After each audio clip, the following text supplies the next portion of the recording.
Yeah. So Eric, we gotta go kill the ox by blowing all the bombs back at him. What do you think? Is this an ox fight where the ox doesn't charge at you? Yeah. The ox just sits there and boots bombs at you. Whoa, dude. Such a weird idea for a boss. And it controls like ass, too. There's so many, like, ox and bull, like, video game fights where you just have to, like, get out of the way and stuff like that. That's weird to see him acting like a Toy Story 2 boss.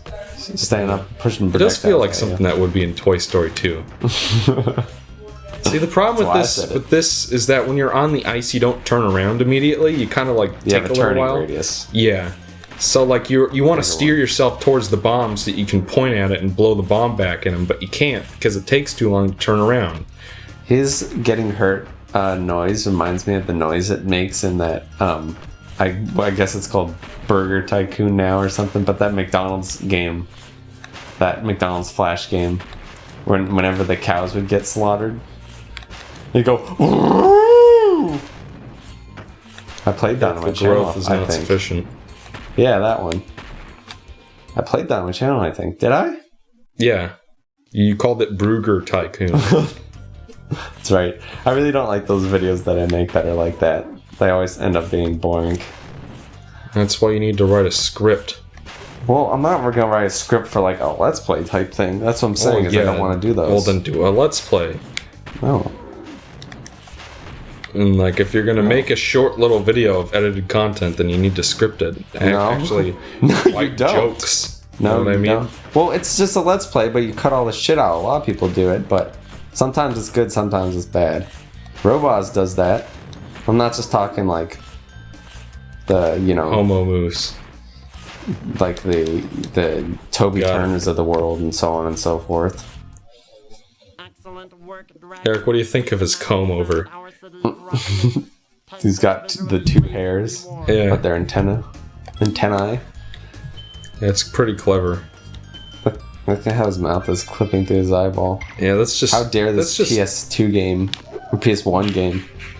This is PS1, right? Yeah. That's nuts to me. That this and Castlevania Symphony and I are on the same console.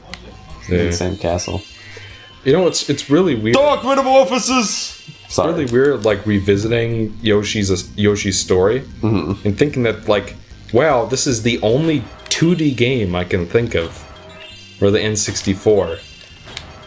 Because all the graphics are 2D. Like, Yoshi's a multi-sprite. Well, like, what else? What else would have you just played? not we've played as kids.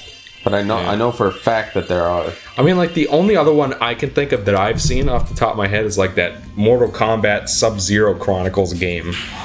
Which is, like... Well, please ignore the people cheering for I'm sure that there are people... people watching this could have easily probably grew up with some, so... Yeah. Just probably... Because, like, it felt like more games on the N64... Oh, I guess plenty of... I feel like there were more 2D games for Saturn and PS1 than there were for N64. So the idea of a 2D N64 I've only heard good things about the Saturn. It's just... Every time I see footage of Knights, I'm just like, how the hell do people play this? It's such a weird looking game, isn't it? Michael, what if you judged the GameCube solely off of the Catwoman game? With the Halle Berry. No, I'm just talking specifically about that game, looking at it. Okay, but why? Because it's a Saturn game, and you brought up the Saturn. Yeah, I'm talking about the Saturn, and you're like, you know what about Knights? Okay. Like, have you seen footage of that game? Yeah. I've seen, like, the entirety of the Wii game. I know it's a little bit different. It reminds me of, like, a much more chill but also weird. I was about to say but weird, but I guess it's just also weird. Sort of like almost like the Secret Rings or Black Knight kind of deal. Well, I mean, like, in the sense that you're locked to a spine. Yeah, exactly. It's like you're locked to a thing, but there's like little gameplay elements and stuff. Difference is it actually looks, from what I've seen, to be at least more interesting looking. I actually have a story about that. About the Princess game? Yes. How do you know about that? Were you like, or did I tell you about it, or? Yeah, you must have told me about it. There's no other way I'd know. Because I had a friend who liked Knights, and his older brother would always laugh at him and call it the princess game or something like that. Yeah. And I don't know why. I don't know where he got that from. Anyway. Maybe it's just because it's frilly and over the top. Maybe. I guess. And if you don't know what Knights is, or maybe you're younger or something, if you've played Sonic Adventure 1, there was... I don't know if the whole thing was Knights themed. Was it? There were 2 pinball tables. Yeah, I know there were 2 pinball. One of the pinball tables in the casino level, where you had to get a bunch of rings, was Knights themed. And I'll say it, the better pinball table was Knights themed. Well, yeah, I never used the Sonic one. It seems harder. It's because it's a slot one and the other one was a card one. It's easier to get all the tokens you needed or whatever. Dude, would you honestly say that Sonic Adventure is a good game? I mean, like, it's a more complicated question to answer than is it good or is it bad, because it's both at the same time. Because of all the different gameplay styles and... I think it's bad, but has like fun. There's value. There's fun value in it. Fun value. Only at your I knew I smelled something fishy, and it wasn't your lady clam. That moment when you quote Space Cop in your Let's Play. Space Cop. Yeah, it's a schlock film. That was surprisingly disappointing. If I saw it, I'd be like, "Oh yeah, this." It's a Red Letter Media feature. It's basically them making fun of B-grade science fiction films, where Rich Evans plays a cop from the future of space. But it was actually pretty disappointing because Was it like an older movie? No, they just released it last year. Oh. Actually, I think they released it in January of this year, and it got delayed. It sounds like such a Zach Brannigan character. I mean, like, part of the... I would give Space Cop a... gosh, what would I give it? I was disappointed. Did you see the whole thing? Yes, I saw the whole point. I paid money to watch this film, and I was disappointed because... I haven't even heard of this fucking thing. Because, like, it kind of... you know, the ironic bit is that whenever they do, like, Half in the Bag episodes or Mr. Plinkett reviews or whatnot, they always sort of criticize, like, these characters are hard to relate to, they don't learn anything, we know nothing about them, it feels shallow, nothing really happens in the story, and then you watch Space Cop, and all the criticisms that they always make apply to Space Cop.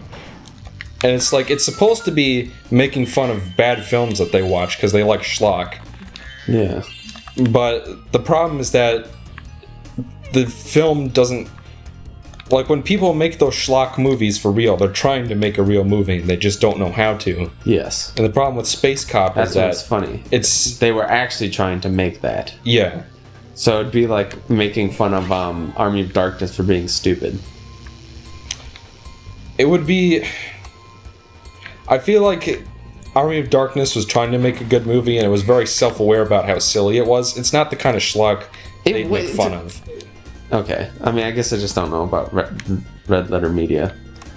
The idea being that if they were actually trying to make something silly... Like, I think that one of the biggest problems with Space Cop is that... Army of Darkness gets it right. Space Cop himself really doesn't make sense as a character. He's like... The problem is I don't know what the fuck you're talking about.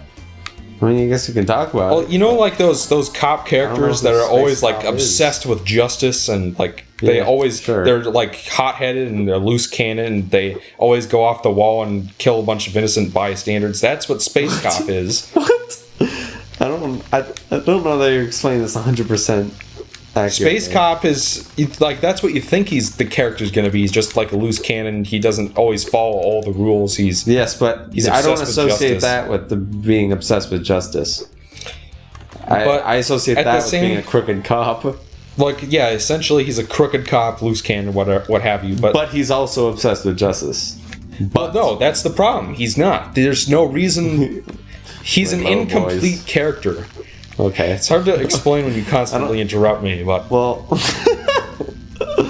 Wow, Michael. The Michael Staple, the more aggressive than passive, with his passive aggressiveness. Anyway, sorry for interrupting you. It's just it's like you're trying to have a conversation with me when I have no clue who the fuck Space Cop is, or you can what look the hell up you're trying to the trailer. describe. Or maybe I won't, because who cares about Space Cop? I haven't even heard this fucking thing. Metropolis complete. Let's go to a level I've never seen before. Wink. Yeah. Wink. Wink. It's funny because Eric has seen all the levels because of all the recording errors. I have not seen this before. I mean, obviously now I have. I only saw a little bit of the last one. Which is why I commented on the bugs. What the hell? What the hell? What the heck? What the hell, me? It's like the bus from that episode of SpongeBob, am I right? Who? Michael? Are you on Twitter? No, he's not. There's something wrong with the podcast. Ryan's audio is having issues. Okay. But that's a private issue. It'll probably be resolved before the episode of the podcast in question comes out. Michael, I would like to politely thank you for keeping us abreast of the situation. You kept him abreast of the situation. Alright, here's the last level. Can we... A question. So his name is just the Professor, or Professor? This is not a low-tech portal, my friend. You made a joke in the Enter the Dragonfly playthrough, like we did. You remember that platform? Joke? You remember that platforming maze with the wizard guy in the middle? Sure. Like there was a part where you noticed that the guy that you talked to start the minigame was just named Thief. Yeah. Like they gave up, and you're just like, it's like when you have so many dogs, you start naming them Dog 1 and Dog 2, but then you give up on that and just start calling them Dog. That's stupid. It was a stupid joke up until that part. Well, okay. Maybe I'll take that back. It's all stupid. Sounds like an Eric joke. Don't forget to talk to him. I wonder if he stole his wand. I sure hope not. Avalar's most powerful magicians until that big war. I like how this is totally Ripto's voice actor. Have used the magic to take over the city. You're really starting to get on my nerves. That sounds like almost like your Eggman voice. Maybe a little bit. More so than Ripto. Ooh, I love it when Ripto does that. He makes that like, oh, he gets really mad. Yeah, I honestly think Ripto was more entertaining in Enter the Dragonfly too, just because he was hamming it up so much. The dragonflies were scattered. Then he kills the other guys. Like he just fucking kills them. The dragonflies were scattered all over the continent. Blasted! Where are they? Where are my dragonflies? It's so silly. Dragonflies. I can't win. Alright. That's enough. It's enough of Ripto. This is the last level, except for the bonus level that may or may not exist. Yes. After this we're fighting Ripto, or Riptalk as Eric likes to call him. That's, you know why. Rhinoc. Ripto. And then there's another one, isn't there? Yeah, Rhinocs don't come along until the next game, mein Freund. How the fuck am I not supposed to get it confused? It's ridiculous. Well, Eric, these are important characters that you remember. Dippledangs and Krondors. I forgot about. So, Eric, you were saying something about this game in our last attempt at recording this level. I don't remember that. You were saying that you thought this game was more interesting than the first one. Yes. Because it's weirder. The end. That's the end of that conversation. Alright. Alright. It's like a fucking Carl Pilkington. The Pilkington. A bald-headed mink twat with no brain. That's a bit much, isn't it? The intros to those are the best. Anyway. I don't remember what those are called, but some of their podcasts. Carl Pilkington, Ricky Gervais. Questions for Carl. Stephen Merchant. No, that's not Questions for They Carl. really should have just called it the Carl Pilkington Show. Well, because that's what it was. It was just the reason that people would tune in to begin with, because it was Ricky Gervais. You know, from The Office and extras. I've never... Like, I barely heard... Not British. Yeah, I barely heard of the British Office, and I've never heard of extras I've seen a little before. bit of it. Ricky Gervais has that really, like, cringy humor. You know, that cringe is a fucking thing on the internet now, but that was, like, Ricky Gervais' original. Ben Stiller's also kind of that way in some of his movies, which is why Ben Stiller was in extras, and they became friends, and why now Ricky Gervais is in a bunch of Ben Stiller movies. But, so I don't really like a lot of... And Ricky Gervais' stand-up is it's just a lot of Christian bashing, which I don't get mad at. I just don't think it's funny either. Yeah. Have you heard of, like... There's, like, some Christian comedians that just bash atheists. Really? Yeah. Is that it exists. supposed to be ironic? I don't know. I honestly don't know that much about it. Just heard about it. But anyway, yeah, Carl Pilkington is a beautiful man with a beautiful round bald head. It's a bit much, isn't it? And over here we have Stephen Merchant, Bachelor of Arts in Philosophy at the University of Warwick. I love it. I love that. And here we have a bald-headed make twat, never finished school, never amounted to anything, stupid as a rock, Carl Pilkington. That's a bit much, isn't it? Yeah, I think usually it's just alright. Anyway, alright, enough about Carl Pilkington, and you will rarely hear me say that. I still see Michael. Doesn't matter how old I get, I'll still have problems with the R's. Yeah, Eric used to be one of those people who pronounces L's as W's. No, R's. I pronounce as R's as like oh. Alexander. I would say Alexander really fast, and people would be like Alexander. I'd be like, no, you bitch. So what happened? Did you just like sit down one day and say like, I have to fix this? No, it just sort of went away. I don't know. Well, apparently not entirely. I probably mentioned this in the last session we did, but all you don't get talismans anymore. Okay, normally I wouldn't bring this up at all, but my friend just texted me a picture that's related to Jimmy Neutron, that's why. A character from Overwatch apparently looks exactly like Nick from Jimmy Neutron. Yeah. And it's true. Eric and I recently saw the episode where Jimmy and Cindy switched minds. Did we? Was I there? Yeah, you were there for that, and you were just like, normally this sort of episode would be like cancer, but this is alright. Wait, what? Okay, I remember that episode. By the way, Eric liked this character the last time he recorded. It's sad. Sad. It's like, here's how I reacted the first time. So I'm gonna show off what happens. Show it off again.